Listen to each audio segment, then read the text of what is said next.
ये वही लोग हैं जो लोग बड़ी बेशर्मी के साथ एक डॉक्टर के साथ, एक महिला डॉक्टर के साथ हुई हैवानियत पर बेशर्मी के साथ उन जल्लादों का समर्थन करते हुए दिखाई दे रहे हैं। ये वही लोग हैं जाए के पिछड़ी जाति की बेटी के साथ हुए हैवानियत पर उन दुष्कर्मियों के साथ खड़े हैं, कहते हैं निर्दोष है। इन लोगों के लिए सद्भावना ट्रेन नहीं, बुलेट ट्रेन चलेगी, कायदे से बुलेट ट्रेन।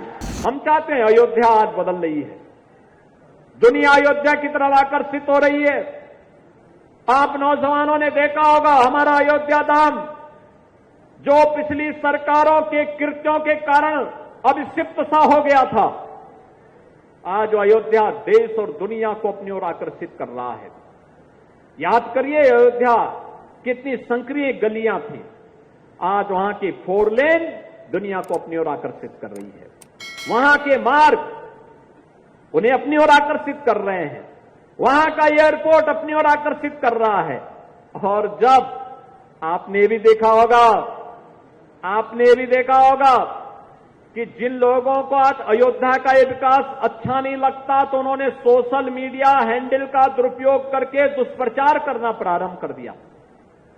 एक दिन आया कि 13,000 लैंड, अयोध्या की 13,000 एकड़ लैंड 3 लोगों को आवंटित कर दी गई।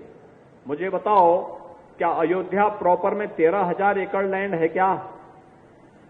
पहले तो उनकी बुद्धि और विवेक पर ही मुझे संदेह होता है जो लोग इस प्रकार की न्यूज देते हैं। दूसरा, अयोध्या में कोई भी लैंड आवंटित नहीं की गई तो इस प्रकार की फेक न्यूज क्यों देते हैं?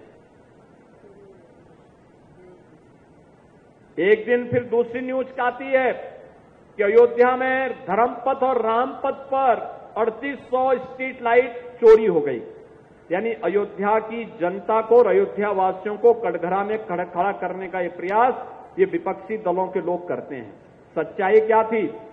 वेंडर को मार्च तक स्ट्रीट लाइट लगानी थी, चुनाव के कारण नहीं लगाया। बाद में उसने विपक्षी दलों के साथ मिलकर के ये साजिश की कि ये पैसा निकाल सके, नहीं हो पाया तो उसने छोटी सी ई कंप्लेंट कर दी। लेकिन अब वेंडर ही शिकंजे में आ गया है, अब उनके आकाओं को भी हम शिकंजे में लेंगे।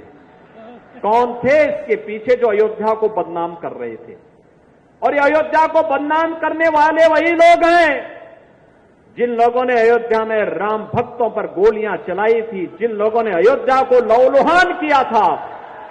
ये वही लोग हैं जो लोग बड़ी बेशर्मी के साथ एक डॉक्टर के साथ, एक महिला डॉक्टर के साथ हुई हैवानियत पर बेशर्मी के साथ उन जल्लादों का समर्थन करते हुए दिखाई दे रहे हैं।